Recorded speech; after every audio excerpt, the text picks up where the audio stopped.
So understanding your camera is the most crucial step to production. I'm going to run through the top important settings and information about your camera that you need to know to create an incredible video. So I suggest that you pull out your camera right now and follow along with this.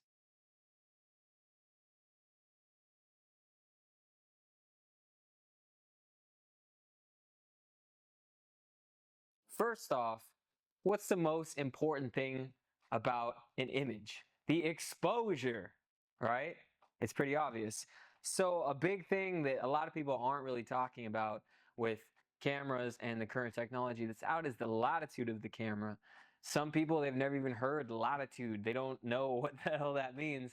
And basically, what a camera's latitude defines is its ability to expose for the darkest part of the frame or image and the lightest part of the image, right? So when you're shooting in daylight, you need to have the shadows exposed for and the whites exposed for the lightest part of the frame. And at nighttime, you need to have the darkest and the whitest exposed for. So the camera's latitude is incredibly important because this creates an evenly exposed image, right? The more higher end cameras and actual film, these cameras have excellent 14 stop, 15 stop range where they're able to expose in the image as range stop that goes 14 actual f-stops.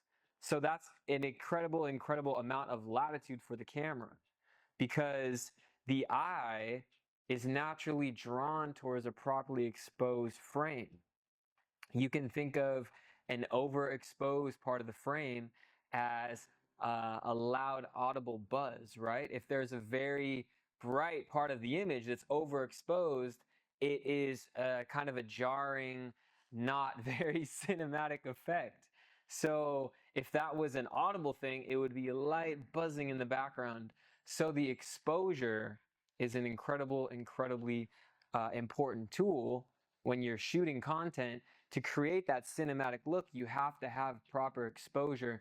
So understanding how much you can push your camera in daylight, how much you can push your camera when you're shooting at night is incredibly important. So I suggest that you research how many stops of latitude your current camera has. So what I shot was a little benchmark test for you guys with the Canon 60D, 5D Mark IV, and the iPhone 7 just to get a little baseline of what camera latitude actually looks like. With this image, you can see that there's tons of contrast between the dark parts of the frame and the light parts of the frame. So the 60D is doing a decent job of, grabbing basically the exposure of the face of the fountain and of the trees, but really not retaining much information on the sky, which is generally one of the hardest things to expose for. Exposing for the frame of your subject and then having the sky not blow out can be tricky at times. So moving on to the iPhone footage, which, wow, the iPhone 7 shoots pretty incredible video for a smartphone, but you can see that it actually retained the color of the sky and definitely retained more information on that white back wall. Now, what it looks like that it did naturally, because it was set to an automatic function or automatic setting, is that it really kind of stopped down the image a few f-stops. So that you can see that there's not quite as much image definition or information on the front of the fountain and on those shadows in the trees on the right of the frame. But overall, I'm pretty impressed with this iPhone. It's crazy. Now you can see that the Mark IV's latitude definitely has a much greater ability to expose for the lightest parts of the frame and the darker part of the frame. There's a lot more retention in the front of the fountain to getting detail and image quality there. And then obviously in the shadows of the trees on the right of the frame, there's more information. And it was able to not blow out the sky as much or the wall in the background as much. Now, this is obviously a 5D that's set to a C-Log picture profile. And then the 60D was set to its own picture profile. And then the iPhone obviously has its own kind of baked in settings where the image that comes out of the iPhone is supposed to be as contrasted and as sharp as possible, but generally you're losing a lot of latitude when you're doing that. So yes, these are all different picture profiles, but the basic thing that I'm getting across is that each sensor or camera that you own has its own ability and latitude exposure that's incredibly important that you need to look into.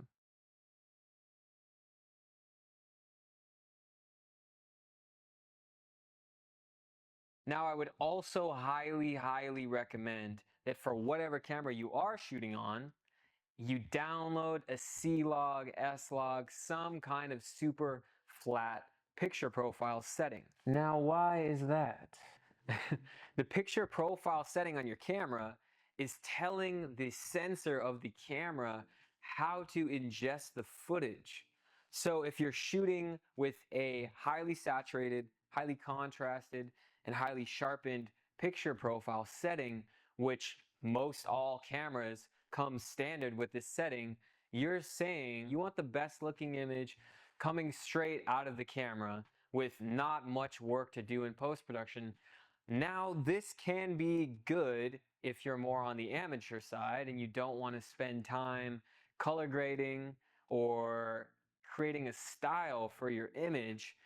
But really, for most of you guys, probably all of you guys, you need to have a super flat S-Log, C-Log type picture profile setting that says to the camera, all information coming into the frame, I want to edit as little as possible, because if you have your contrast all the way up, it's boosting and pushing down or crushing the blacks and then boosting the whites in the frame, which gives you actually less latitude in post-production. There's less stops between dark and white when you're in the post-production process. So if you have blowouts through the camera on a standard picture profile setting, there's not much you can do in post-production. Now, if you're shooting super flat and you have a blowout or you have images that are too dark, there's a lot more range to work with. So having that flat picture profile setting is just as important as a lot of the other things with your camera, because it allows you to create the look that you want in post-production. You're not telling the camera, hey, this is how I want you to stylize it in camera. You're telling the camera, give me a blank slate, capture what's in front of the lens, and let me do the editing in post-production. It's like going to the store, right? And buying a pre-made pizza that already has the ingredients, that's already been baked, everything's already baked into the pizza, and then you take it home and you want to change a few things. You want to add some pepperoni and some anchovies and some pineapple. It doesn't sound like a good pizza, but basically that once you already add all the ingredients, everything's already baked in, because that's what the picture profile is doing to the camera. It's baking in all the ingredients. There's less that you can do as a chef or as an editor. Two very similar jobs. You're telling the audience, this is good, that's good, gonna throw some of that in there, and then you're giving it to the audience. Something to think about. But you want a clean slate, right? You want to go to the store, you want to get some organic whole wheat pizza dough, you want to take it home, preheat the oven, get out all of the veggies, all the things you want to throw in the pizza, mozzarella, some fresh shaved Parmesan. All right.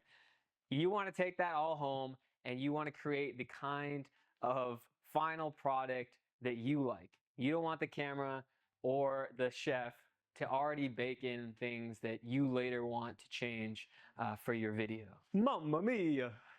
A little bit of a tangent there. I don't know how I went from latitude to picture profile to pizza, but I think you guys get it. This is a this is a story that you won't forget when doing the settings on your camera.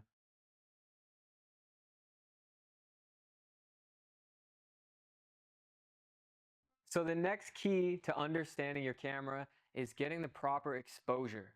And this is done with three fundamental ways with every camera out.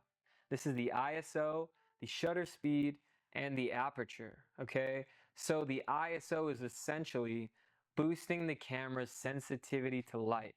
The more you boost the ISO, however, the more digital noise that your image gets. You obviously can see in this example, there was a high ISO used when I shot this.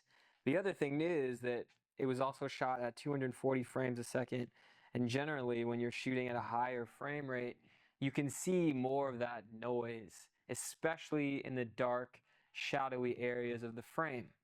So you can kind of think of the ISO essentially as if you have sound coming into a recorder, okay, the more you boost that sound, the more you boost that input, it's going to eventually start redlining and it's going to start distorting because the initial input of sound is at a certain level and you keep boosting it up to get it louder and louder.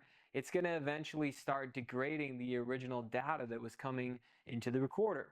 The ISO is the same exact way. You're telling the sensor, hey, there's this much light coming into the camera and I want to boost it so the frame or the image is brighter.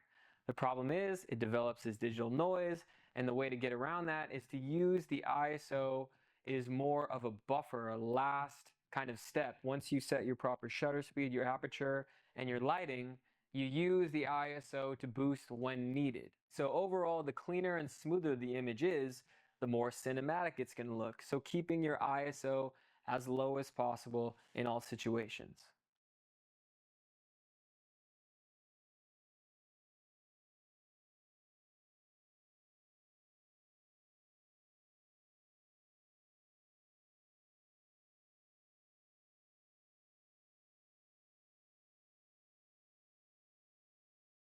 So the next function that we have in our camera to adjust the aesthetic image is the balance function.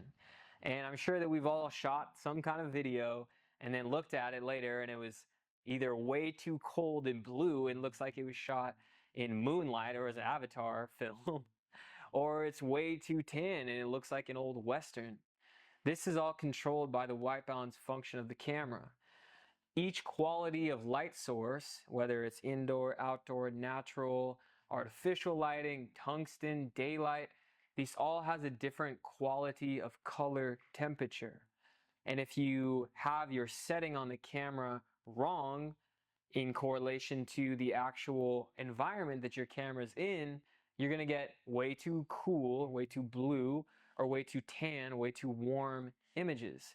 And what you want to do is have the most neutral color coming into the camera. So like we discussed before with the picture profile, you have the most to work with in post-production. Because if you have a blue image that you bring into post-production, you're going to need to counteract that blue image to get it to neutral by bringing up the color temperature so that it's more tan. And then you're working against the image. You want the image to be ready to go and work for you in post-production. So basically what I do is cameras are pretty good at automatically detecting the color quality of the lighting that the camera is shooting in, and I set mine to auto and it pretty much gets almost all the time a neutral white balanced color into the camera.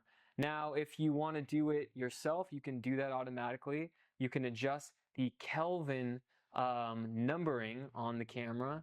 Daylight is generally 5500, and then there's tungsten, there's fluorescent, there's all different kind of lighting that you can look into to get the proper white balance on your camera for the environment that you're shooting in.